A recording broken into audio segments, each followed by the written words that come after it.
And thank you all for coming to this event today. We're really appreciative of your coming.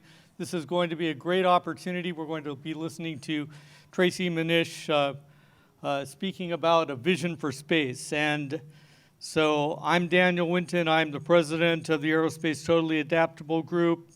I'd like to thank our senior management who are supposed to be here, and if they're not, they're on their way. And that would be Heather Lachek, Melissa Clinton, Tammy Choi, Kevin Bell, Jamie Marin, and Matthew Hart. Thank you for taking time out of your busy schedule to be here. We really appreciate your coming to this event. Also, all the people who have helped set this event up, I'm really appreciative, both the members of the technical staff who stepped out and also the support has been just wonderful. So, yes, I'd also like to thank the Aerospace Credit Union for providing the gift cards that we are going to be raffling out at the end of the event. So if you haven't done so and you feel like being in that drawing, please sign in at the table in the back, and you'll be up for the $25 gift card that has been provided by the credit union. The remote sites will be handled separately. Okay, and now for our opening remarks, we are going to go with Jamie Marin from a remote location. Hello, I'm Jamie Morin, and on behalf of the Aerospace Corporation, I'm honored to be here today, if only virtually, to introduce a distinguished representative of the space community, someone who can tell us a great deal about how to maximize contributions from a diverse workforce. Tracy Minish will speak to us today about his career and how organizations can benefit when they actively seek to include individuals with disabilities. This is a topic that we at Aerospace care deeply about, and it's one that I'm personally proud to work on as the executive sponsor of Aerospace's Totally Adaptable Group, where we're committed to helping all of our employees and their families with the issues associated with being physically and mentally diverse. Our mission is to help overcome barriers to full productivity in whatever form they take. For Aerospace, which runs a federally funded research and development center dedicated to the space enterprise, having a diverse workforce has been critical to what we do. A diverse and inclusive work environment breeds problem solving, continuous learning, and innovative thinking, which is really integral to our being successful. Since the dawn of the space age, we've relied on bright and skilled individuals in engineering and scientific fields to find creative solutions to the hardest problems in space. The breadth and the complexity of those challenges means that we need to keep a diverse workforce whose rich backgrounds provide an array of perspectives, the perspectives that are needed to generate solutions that ultimately will advance our nation's security and well-being. That's what enables us to not only promote mission success for our partners in industry and to government, but also to push the frontiers for what's possible in space. Being serious about a diverse and inclusive work environment fosters a sense of community, makes us feel welcome, and ultimately makes us more productive. Maya Angelou said once, "People will forget what you said, people will forget what you did, but people will never forget how you made them feel." And even in an engineering organization, that's a good thing for us to keep in mind, especially for those of us in management. So in terms of saying, doing, and feeling, I'm here to introduce a person who has had a remarkable career in all three respects. Tracy Minish has worked as an engineer at NASA's Johnson Space Center for 35 years. He spent his first 15 years training astronauts, flight controllers on the shuttle, systems and payloads. He chaired the International Space Station Ground Segment Control Board. That meant he traveled the world to define international partner control center requirements and interfaces. He's also served as Chief of Mission Systems Operation Branch, and now he manages Mission Control Center operations. He remains deeply involved with the space station, with the commercial crew, and with exploration programs. And Tracy has done all of this while overcoming retinitis pigmentosa, which has left him legally blind. Throughout his career, Tracy has shown a commitment to helping individuals with disabilities. He's chaired an employee resource group, he led outreach on behalf of NASA for high school students with disabilities, he mentored in all sorts of programs. You know, when I read about Tracy and his background, I came across something I thought was absolutely appropriate for today's event. He said, as great of a man as Neil Armstrong was, we could not have accomplished this historic moment if NASA's workforce had been made up of clones of Neil Armstrong. It took diversity of thought, different perspectives, and unique problem-solving skills to meet the challenge. Well said, Tracy. And without further ado, I am very pleased to virtually introduce Tracy Minish. That was a great introduction. I hope I can live up to it. I would like to just start off by thanking the Aerospace Corporation for having the vision to have me come and speak to you today. What a great opportunity. A special shout out to Daniel Whitten, who saw something in me and thought it was worth sharing with you guys. And then I'd like to thank NASA for giving me this opportunity to come out. And then to my wife of 41 years, 6 months, 3 days. I had to do it from Pacific to Central, but I think about 17 hours. So I always tell people I'm married above my pay grade and I like winning. So we've been with me quite a long journey. Again, my name is Benjamin Tracy Minish and I have retinitis pigmentosa. So this disease slowly, as it progresses, takes away your peripheral vision. It starts off with night vision, and then I have about 5% of my field of vision. So looking through something a little bigger than a straw, and about 40% of the pixels are gone. So I've had this, it's attacked my family for 5 generations. So it's time for it to stop. So however, there's a challenge going out. When you looked at the Apollo program, Kennedy spoke at Rice in 1961. He laid out a challenge, and then he gave the funding, which is also important when you have a challenge. And he went off and gave the organization, gave the vision, and we put a man on the moon. Well, this entrepreneur has put out $2 million in Go Bulin, and he has challenged the scientists around the world to eliminate retinitis pigmentosa, or really any vision loss. He wants to end blindness by 2020, and he's put up the money. So I reached out to a doctor called Dr. Jean Bennett. You can look her up. It's Jean Bennett. She works at the University of Penn, who is doing gene therapy. And my family gave her DNA samples. I like to tell people we gave her spit, we gave her blood, and we gave her some meat. And she was able to isolate what our DNA defect is, which is called RPF31. So I am believing in a couple years, I'll be back here and I'll be seeing you when I come back. Thank you. I highly recommend anybody that has a genetic disease that you go and get your DNA tested and that you get registered, because drug companies, there's strength in numbers. The more people that have this disease, the more attractive it is to research. Unfortunately, that's the way the world spins. We all know it, and that's how you work on diseases. So just that's a little bit about myself. So as he mentioned, I'll just say quickly, I really love this story about Neil Armstrong. We did a few months ago, we had a big celebration at GSC. It was humongous, and the whole world celebrated this terrific feat. But like he said, if we'd cloned Neil Armstrong, we would not have been able to do that. It took, as he said, diversity of thought, different perspectives, and unique problem-solving skills to do this. I always say cloning is overrated.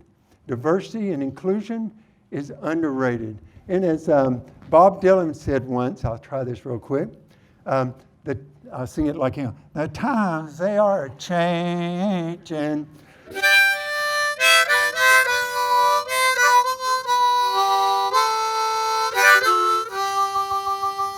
There's my musical moment. But really, if you look at the lyrics of that song, it is an inspiring song. You should go back. It's the best he ever did, and he did a lot of good stuff. So people with disabilities are great problem solvers. We do it every day just to live our life. And then you start thinking, I like to say, we don't think outside the box, we stomp the box. So we can add to any company's bottom line. I always say that people with disabilities, we have problem solving embedded in our DNA. We live in a great time in history because of the assisted technologies. With assisted technologies, I can read my email, answer them, generate PowerPoint, present PowerPoint, maneuver around as good as a sighted person. Unfortunately, a lot of society and a lot of employers are unaware of these assisted technologies, and they put limitations on people with disabilities that really are not limitations. I always say people with disabilities do not want to be known for their weaknesses, but for their strengths. Not for their what they can't do, but what they can do, and not for their disability, but for their abilities. Many, many years ago, in a galaxy far, far away in a distant universe, I started college at the University of Georgia. Go Dogs! We had a rough week, by the way. But I went and I confided in my counselor that I was going to gradually lose my eyesight, and that I wanted to go into engineering and science, and that's my interest in math. And she told me, she said, I strongly discourage you from that. You need to go into counseling, something you don't need your vision for. So I changed counselors. And 4 years later, I got a degree from the University of Georgia in computer science. So after getting that degree, I was very fortunate to get a job with one of the contractors over at Johnson Space Center, Houston. So we're moving there, and when I get there, I got to find a new doctor, because you want to keep in touch with how your vision is going. So when I got this doctor, he came back in the room after my exam, and he said, I just want to let you know, you qualify for disability, and my assistant, she will help you fill out all that paperwork. And I thought, it's like I won the lottery or I got some kind of award, and I'm thinking, I just spent 4 years getting a degree, spending money, energy, time. So I changed doctors. And I've had a 36-year career at NASA, and as Buzz Lightyear would say, to infinity and beyond. As I go through this, I wanted to share with you a little bit about my journey from little sight to very, very, very limited sight. At first, it was pretty easy to fool people. I was actually driving till I was about 34 years old.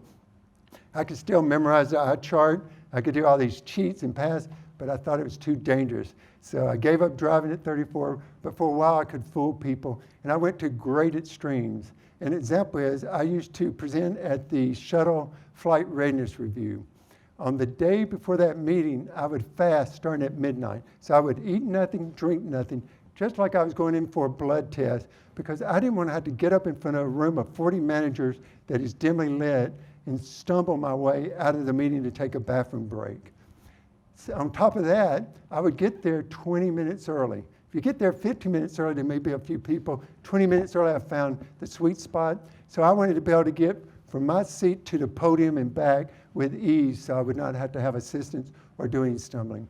The third thing I would do is I would memorize all my charts. So sometimes these were 40+ charts, and you would have to get up there, and not only do you have to memorize, but when you say next, you got to remember exactly what data is on that chart. You just can't.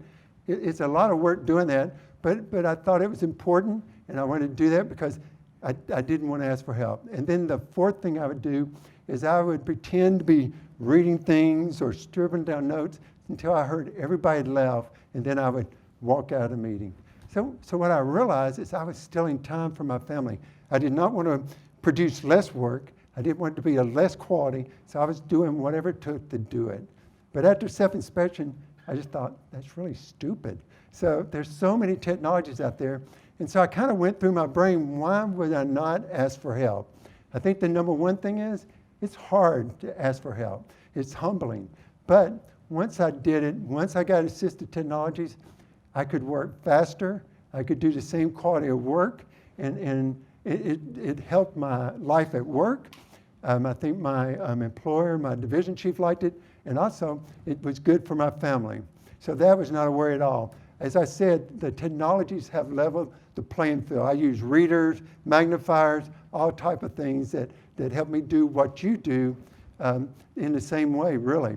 And the second thing, I had a worry that my division chief or my directorate would take away responsibilities, or they may not give me new opportunities.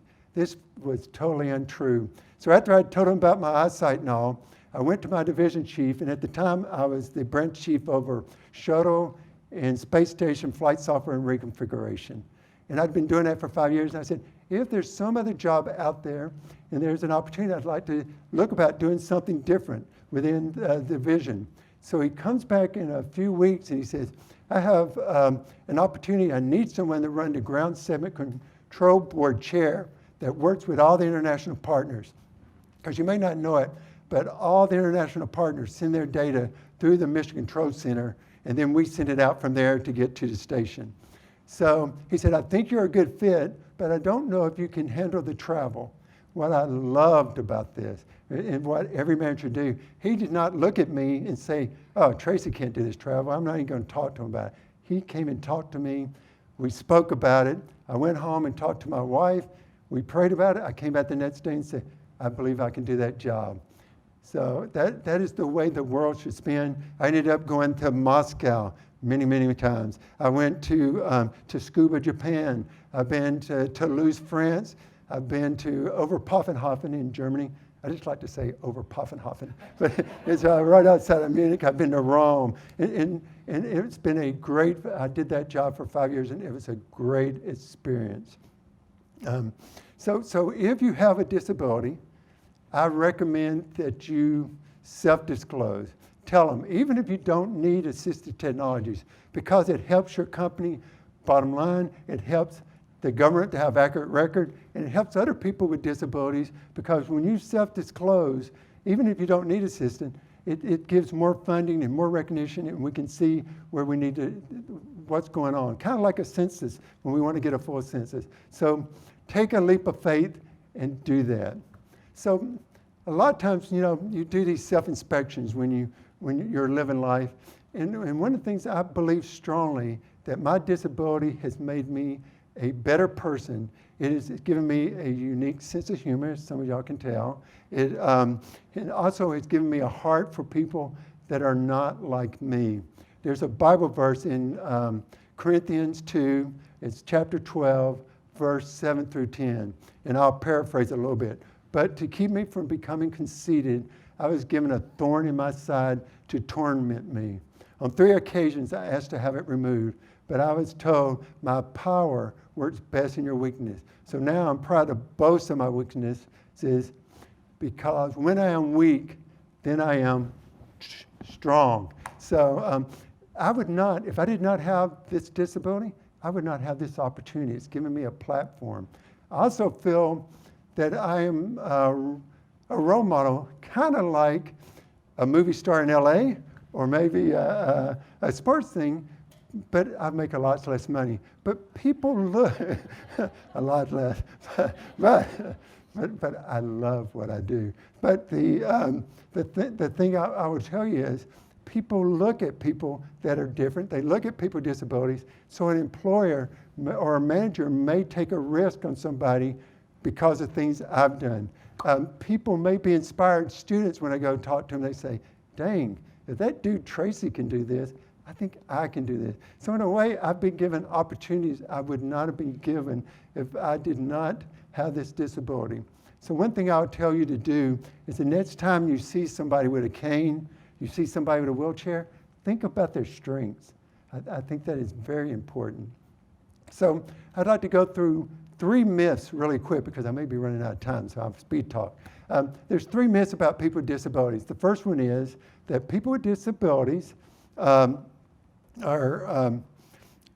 can't do the job, that they're low performers. So the survey says that people with disabilities grade out about the same on performance appraisals. The second myth is that people with disabilities have high absentees. That is false. On average, people with disabilities, they have lower absentees. So in my 21-year career with NASA, I have, this is as much as I know about sign language, these many hours of sick leave. If I'm going to be at work, I'm going to be there. In my 15 years with a contractor, I had, and I'll use a little bit more sign language, 8 hours of sick leave. The only reason I missed work for that 8 hours, I was having projectile vomiting. If you had taken away the projectile and I was just vomiting, I believe I would have been at work. So I'm a dedicated person, and I believe people with disabilities are dedicated. And the third myth people have, and it is that people with disabilities will cost your company big money, that you'll have to do accommodations, assistive technologies. On average, this is the person with disability, it's about $313 per person. For me, for my Zoom text, I think it's about $129. I've not had to buy it for a while. And by the way, my company buys it for me because it makes me a better employee and gets me where I can do my job. I have magnifiers. I think mine is 4 years old, and it blows things up big. I have this machine that'll put things on a big screen. I believe that thing is 15 years old and it's still working. So we do not cost the taxpayers or the government people a lot of money. So I would just say a lot of things are false. Now, quickly, I'd like to tell you a little bit of my advice for people with disabilities, but really this applies to anybody. The first thing is, don't not chase your dreams, chase your dreams. What I tell people when kids come in a lot of times, they'll say, oh, I want to be an astronaut. I want to be a flight controller. I want to be an engineer. Or maybe they just want to work in counseling. That is a great job. 2 of my kids are really counselors. So, and they don't have eyesight problems. So so what I always say is put a roadmap. Decide how they got from A to where you want to go and define that. Work on it. I also say put that somewhere where you can see it. And somebody that's blind saying see it. What I do is I actually have a calendar invite, and I have it come up once a month. And if I set goals at the first of the year, which I usually do, then it comes up every month. I don't just dismiss. I read it. I have targets, and if I have to adjust them, I do that. So it's a good reminder. Second thing is find a mentor in your area, because with a mentor, it's flattering. When I've mentored people and they say, I want to be like you, that is flattering to me, and I want to help them get there. And if you can do shadowing. Third thing, look for internships. NASA has pathways. It's really used to be called co-ops, and you can, while you're going to school, you can get a degree and experience. So when you graduate, you've already proven yourself, and NASA's been able to see what you're doing. Or I'm sure y'all have internships with Aerospace Corporation. So then you're like, I want to gobble those people up, bring them in, bring in new thoughts and blood. The other thing I would say is, do not think your first job is your last job. I had a job before I worked as a contractor at NASA. I had a job after I was a contractor before I came into the NASA family and transitioned over there. All those jobs were important. All of them were steps. Some people think, oh, I want this job, and then they settle and never go further.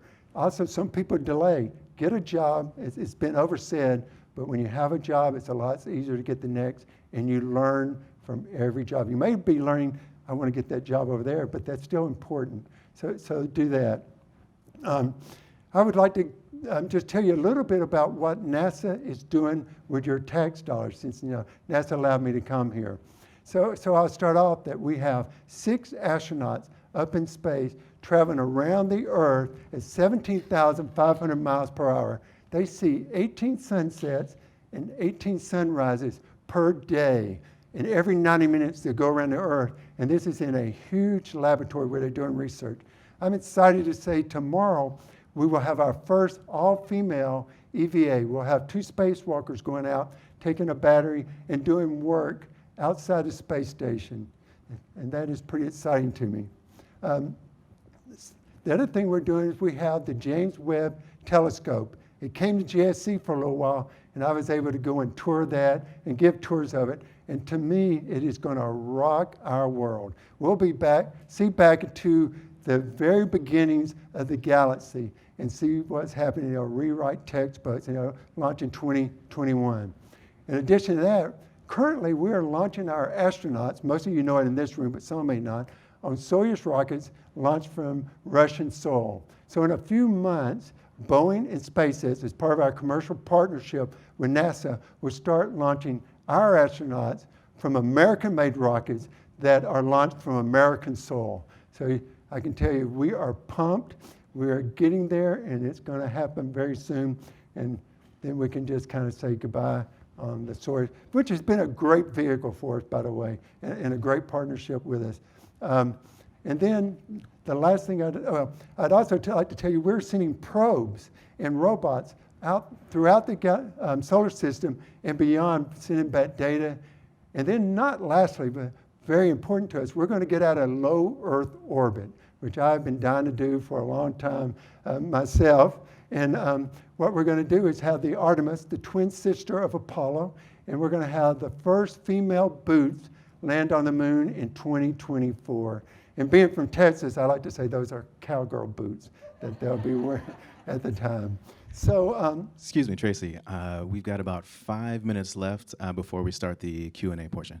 Good. Now I can finish up in that fine. So what I would say to you really quickly is, out of your tax dollars, that's a heck of a lot to do.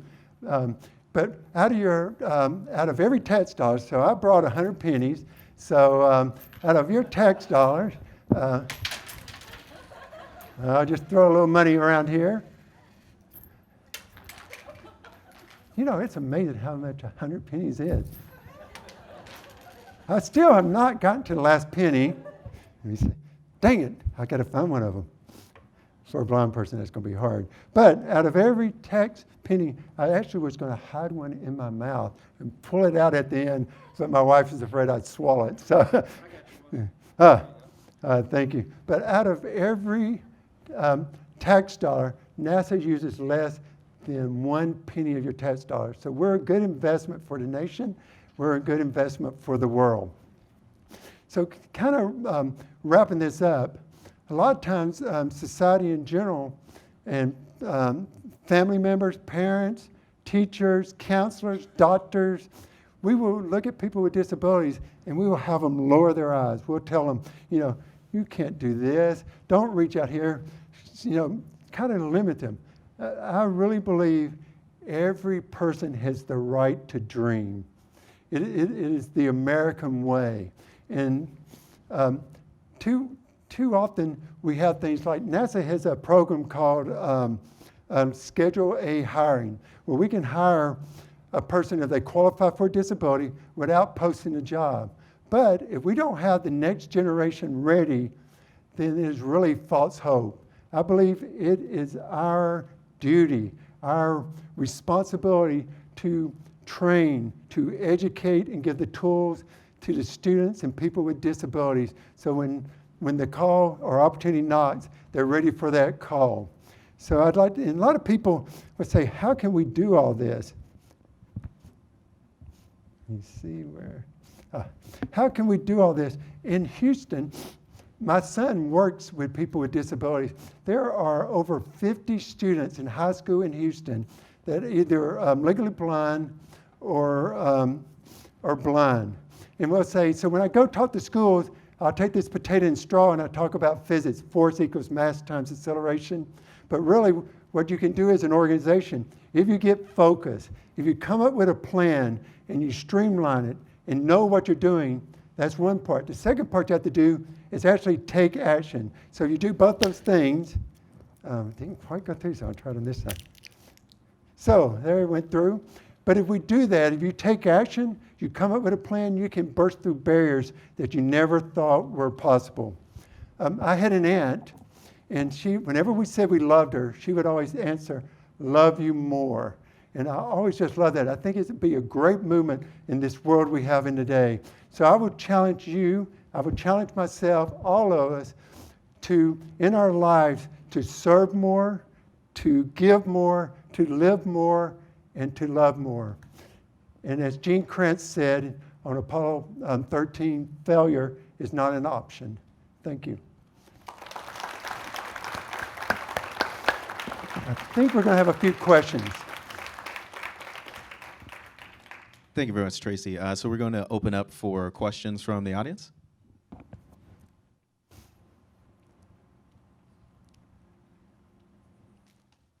I thought there'd be somebody saying, play the harmonica some more, play some blues. So I'll tell you another thing I always talk about. If you have a disability or you have something, there's a tendency to do this. At first, I kind of closed down a little bit, and I hunkered down and thought, I just got to work hard and do this. It really opening up, it's scary, it's vulnerability, but it helps. You find out people are kind and they'll work with you, and when they help you, then you have the tools, you can do great things.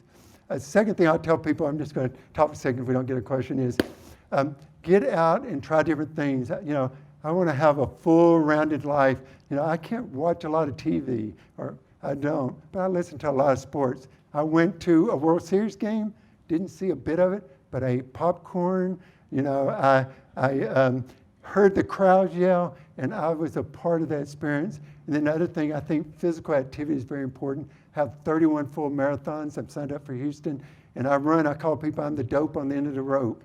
But people love running with me, and I always felt guilty that somebody had to run my pace, which has slowed down since I've been doing this for about 25 years.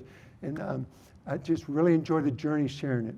But please ask questions. We've got a question right in the front, actually. All right.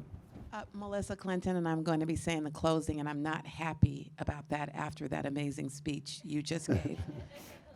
Where did you develop your confidence to accomplish all of the amazing things you've accomplished? How does one get the confidence? Because I think you need that to get where you are.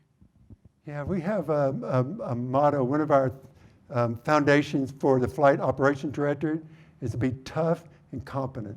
And also to have a little bit of swagger. And I think a lot of it is in preparation. I remember the first time I was getting up giving presentations, I was nervous. And I thought I was going to be more nervous for this one because I didn't know they were going to do YouTube and all this. But I think it's something you have to do is, one thing, I prayed about it. I also prepare. One of the things you can do, confidence will be built if you do the groundwork. Sometimes when you do it, whenever I go and give a presentation, I want to know at a couple of levels deep the questions. I can't know everything, so it's okay. When I was an astronaut trainer, astronauts would ask you some really deep questions, and you could tell them, I don't know. You never made things up. That was our motto. You went and got the answer. But then also, I didn't want to do that too often. So I think preparation will help you with that. And then as you go along, celebrate the victories. I can tell you, when I get performance appraisals, receive them, my manager can tell me 9 things, sign language again, 9 things I did good. And I will concentrate on that 10th. Don't do that. Concentrate on these things, build on your strengths, and then see how you can take away your weaknesses.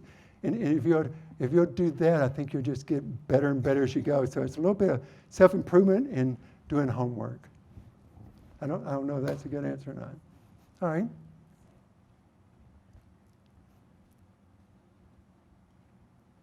Any other questions?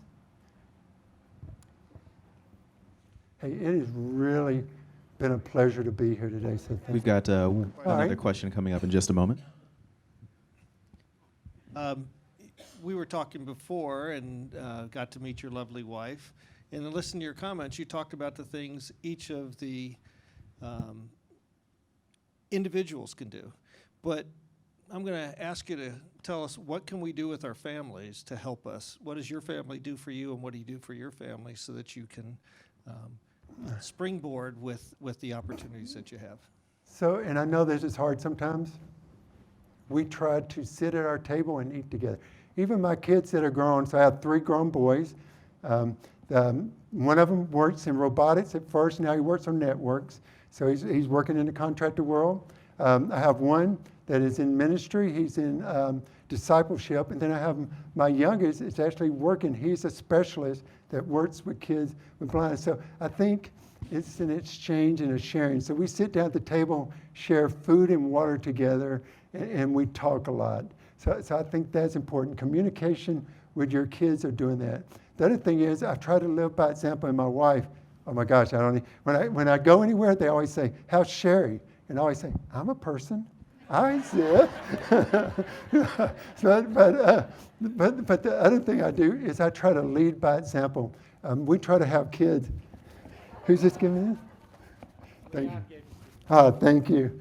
But I try to lead by example. I do a lot of outreach. About 3 times a year, we bring in kids with disabilities, and we give them tours. We try to do a lot of hands-on to show them, no matter, everybody's not going to want to be an engineer. That may not be their passion, but whatever their passion is. So I think lead by example. And then I try to make sure my kids are involved in the church and that they're involved in different activities. We've gone out and cut people's yards. We picked up trash. We do things of service so that they know that's a responsibility they got to have when they leave our household. Hello, Tracy. My name's Rich. I'm over here. Anyway, my question is, with all the technological advancements that we've made since the last trip to the moon with Neil Armstrong and crew, why do you think it's taken so long for us to get back? You mentioned that we'll have the first woman boot on the moon, but I just wonder what your thoughts were on that. You know, I think we went, we did Skylab, and we've done a lot of research with shuttle program. But one of the things we have with the country is that we do not have a dictatorship. We have elections, and as we bring in different parties, you're going to have a change because each one's going to put their fingerprints on things. So when you have that, you don't have consistent long-term funding. When Kennedy did that, that program stayed focused. A lot of it because of the Cold War, we had a mission. And when we had that mission, we were determined. And I think we're really doing that again. I think that we've got to explore other planets. I believe the Gateway will be a great leaping off point to get over to Mars. I think the moon is the right thing. And I think we're coming to settle for that. But it's just part of our democracy is when we hadn't do it, we don't always have a continuous stream of focus. I'm not saying that's bad, and I think that's part of what we do that makes the United States great.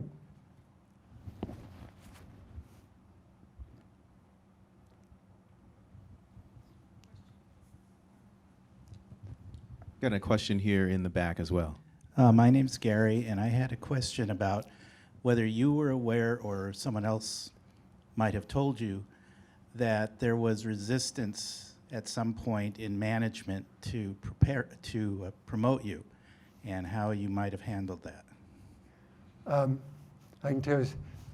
So I'm going to start a little bit because I'm going back to things. Sometimes it seems like I've got it all together, and oh my gosh, he's like, yeah. I can tell you when I first went off to college, I was very immature, and I goofed off, and I did not make good grades, and my dad cut me off. So I ended up working in a steel mill because I wanted a job that made a lot of money. I was into sports, and I thought, hey, that'll be tough work, and I'm tough, so I was doing that. And then I finally saved up enough money, met my wife, and we went through college, working through it. So I had quite a journey to get where I'm at, to go here. So can you rephrase your question again, just make sure I answer it? Well, I was wondering if you ran into resistance or if people who were your managers ran into resistance from their managers, that some people were resistant or reluctant to promote you. Obviously, you got promoted, so Yeah. how did that all come about? So my management has been really supportive, and I could not ask for more. But I have had people come to me with very strange comments. I had a person, I'm a branch chief, a GS-15, and I had somebody changing out my computer and said, hey, can you help me load this assisted technology since you're doing my computer? Because, without it, I can't see. And when he finished, he said, you're such a nice guy. I usually get mad when the government gives somebody a job, but I'm excited to give you one because you're a nice person. I said, thank you very much. No, I actually took the opportunity very kindly and just told him, I said, hey, I have a lot of responsibilities. I do A, B, and C. So when he saw the next person, part of me just thought, I'm not going to mess with this, but I thought I owed it to other people with disabilities to educate him. I had someone one time stop me outside a conference room, and they actually told me, and he said, dang, how do you seem so cheerful because you have this disease? He said, and I said, well, at least I don't have cancer. And really, that was a stupid answer. I really thought back. He said, well, I think I'd rather have cancer. You at least might get a cure for that. And I went, dang, maybe I should go, do some of those things that get you cancer. So I do know people do that. I also had another manager that someone shared to me that said, why didn't Tracy go on disability? Because he would open up a spot. He's being selfish by not opening up a spot for somebody else. And my thing is, I can work, I should work. And I think that's for all of us. If you have the ability to work, there are people that need disability. And I do not at one point disagree with that. But if you can work, we should give you the tools, we should give you the education, we should give it, and then that person has to do the heavy lifting and do it. So there's a lot, I run into a lot of people that have misconceptions about it. And I think one thing with my tools and with my work ethic, I've not had people do that to me. So I've been very blessed. And that should just about do it for the Q&A portion. Thank you so much, Tracy. Would like to introduce Melissa Clinton for the closing remarks.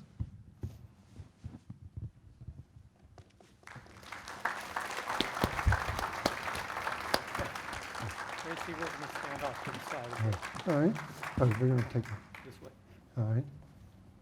Okay, Oh, here. go ahead.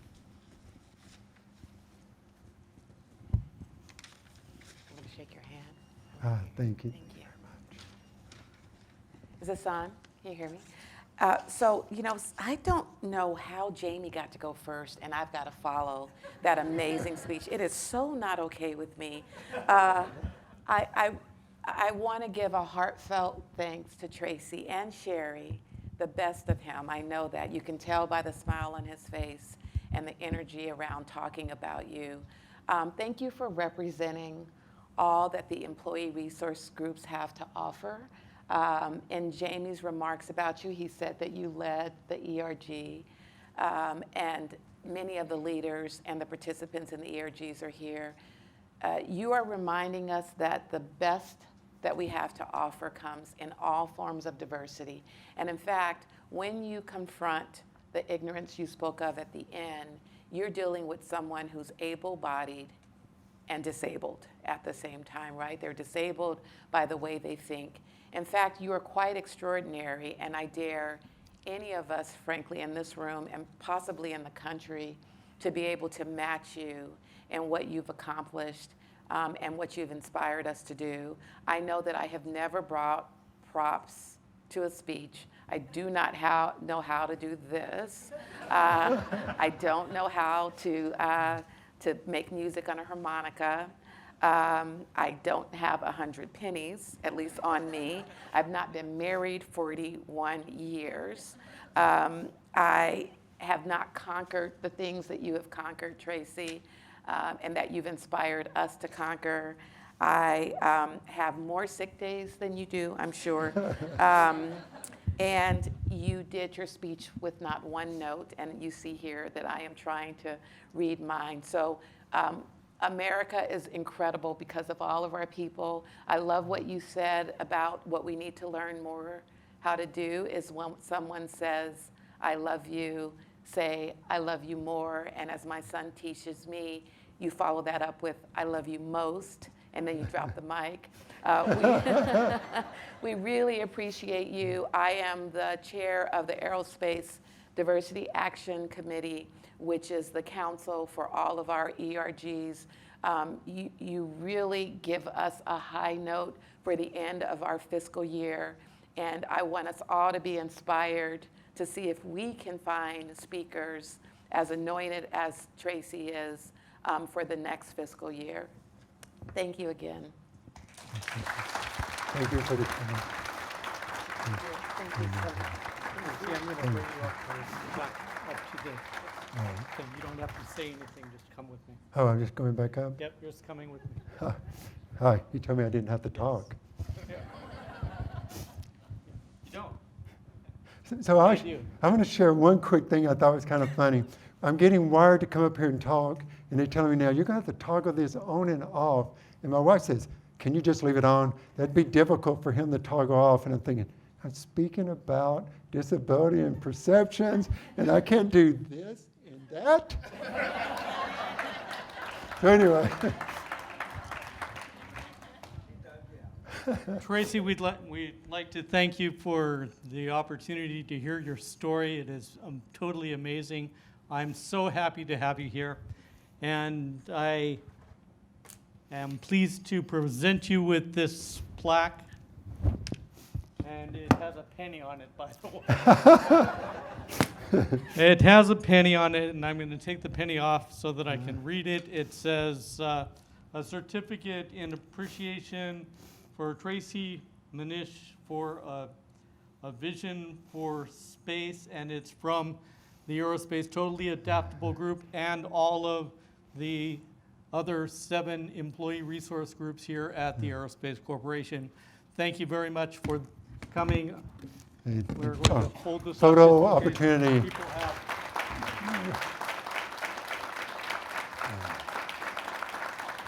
Hey, thank you so much. And we'll get that to you. All right. Hey, thank you. Hang for a minute because I have to wrap up. Yeah, in Okay. case I go to bathroom, I am cutting off my mic. Yes, so thank you all for coming. I'm so happy to have had you sharing this experience with us, and we look forward to more exciting events during the rest of the year with all of the other employee resource groups, and of course, we will be having a speech later, I think, in this fiscal year by Miguel Mercado. He is going to be talking about how to navigate the system for children with special needs. And he has experience with that, and he's excited about sharing that. And so early next year, calendar year, we should look for that opportunity as well. So thanks again for coming, and there's no doubt lots of food left. So please feel free to partake. I will say quickly, people that are in the employee resource groups, thank you. You don't have to have a disability to lead the one for we call it no boundaries for people that have disabilities. And what y'all are doing is over and beyond, and I think people with disabilities, we appreciate you. So thank you. Thank you. All right.